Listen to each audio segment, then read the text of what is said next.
Sebagai konsumen, penggunaan skincare atau kosmetik ini harus selalu disertai dengan kewaspadaan yang tinggi agar terhindar dari bahaya yang mungkin saja ditimbulkan dari sejumlah bahan berbahaya yang terkandung dalam produk tersebut. Ya, berikut ini adalah beberapa kandungan berbahaya yang kerap ditemukan dalam produk kosmetik yang telah dihimpun dari berbagai sumber oleh tim Litbang CNN Indonesia. Ayo kita sama-sama waspada kandungan kosmetik berbahaya.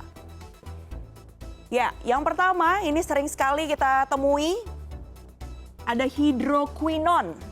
Sering ditemui terutama pada produk pemutih kulit di mana cara kerjanya ini adalah menghambat enzim tirosinase yang menghasilkan pigmen kulit. Jadi dengan adanya kandungan hidroquinone ini kemudian membentuk atau membuat pembentukan pigmen melanin kulit ini jadi terhambat.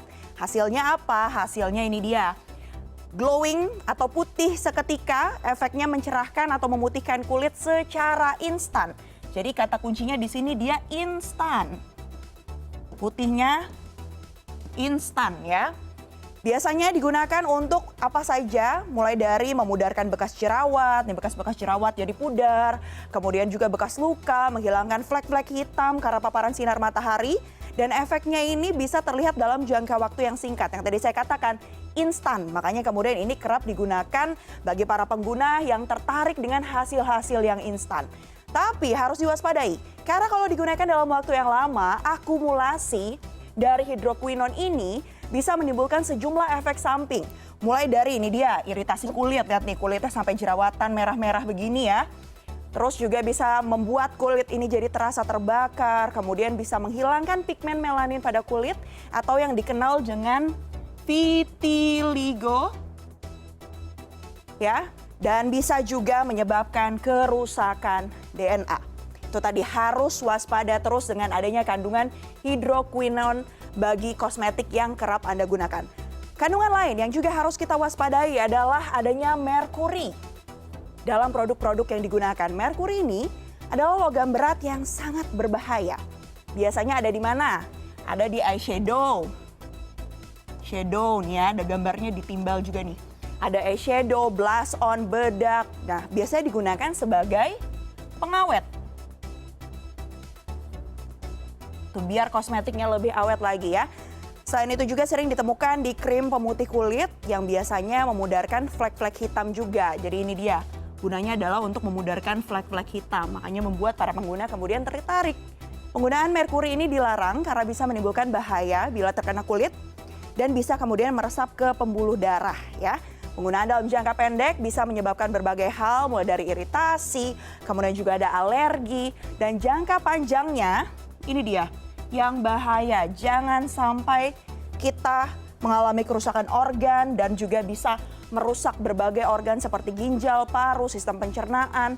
Selain itu, merkuri ini juga bisa merusak kekebalan tubuh. Bahaya sekali ya, apalagi di masa pandemi seperti ini, kekebalan tubuh harus selalu optimal.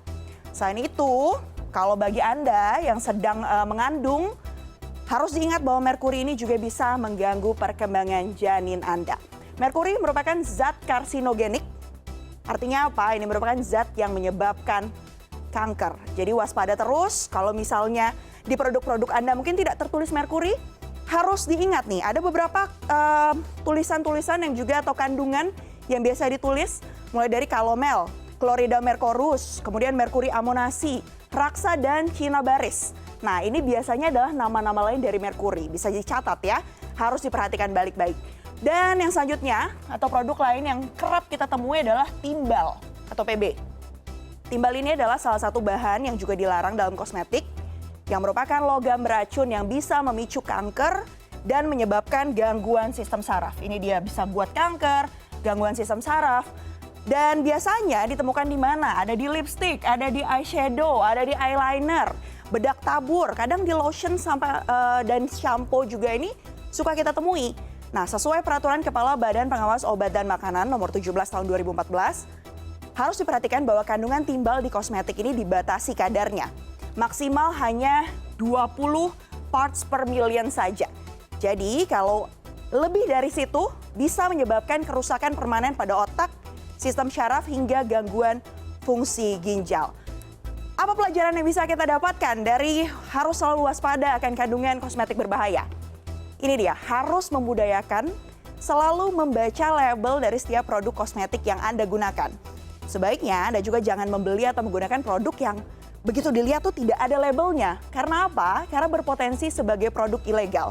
Ingat selalu ya bahwa good things itu take time. Jadi semua butuh proses, termasuk bagi produk kecantikan Anda. Sebagai konsumen yang bijak harus selalu waspada, jangan sampai niatnya mau glowing, malah jadinya menggunakan produk abal-abal yang merugikan kesehatan Anda.